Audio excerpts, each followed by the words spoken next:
Сонымен, құрметті жас дос, мен сізге жаңа тақырып бастайын деп отырмыз. Тақырыбымыз сіз көріп тұрғандай Қыпшақ хандығы. Қыпшақ хандығы туралы біз айтқанда қимақтар туралы еске алмай кетпейміз. Қимақтар 11 ғасырға дейін қағанат ретінде өмір сүретін болса, 11 ғасырдың басында қимақ қағанаты ыдыраған кезде қимақтардың құрамындағы Қыпшақ тайпа көсемдері күшейіп, олардың қолындағы саяси билікті қолына алады. Қыпшақ хандығы Қазақстанның сіз көріп отырғандай далалық аймағын қамтиды.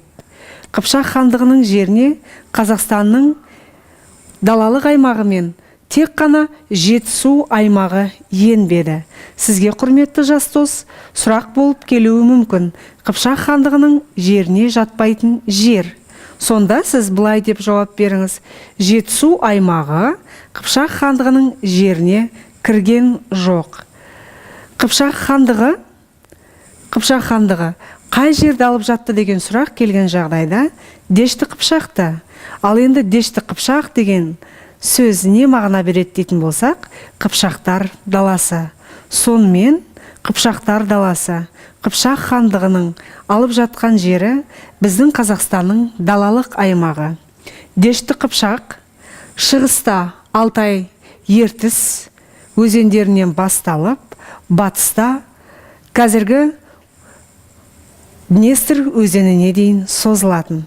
Сонымен кейде сізге ол сұрақ былай деп те келуі мүмкін: Қыпшақ хандығының жері немесе Дешті Қыпшақ жері қай жерді алып жатыр деген логикалық сұрақтар келген жағдайда Алтайдан Дунайға дейін деп жауап беріңіз. Бірақ осы Қыпшақ хандығының құрамына кіретін түркі тілдес тайпалар Сырдың орта ағысын, Балқаш көлінен Жоңғар алатауына дейінгі жерді, солтүстігінде Құланды даласын, оңтүстігінде Сырдың төменгі ағысы мен Балқаштың жағалауы мен Жоңғар алатауының аймағын алып, шығысында Алтай, Ертіс, батысында Днестр өзеніне дейінгі жерді алып жатқан хандық болған. Ал енді Қыпшақ хандығының сіз көңіл бөліп отырғандай Сыр өзенінің бойындағы астанасы Сығанақ, ал Жайық өзенінің бойындағы астанасы Сарайшық қаласы.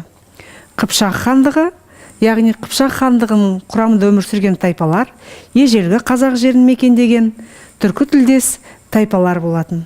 Қыпшақтар Есіл, Тобыл, Нұра, Елек, Сарысу өзендерінің бойында көшіп қонып жүрген.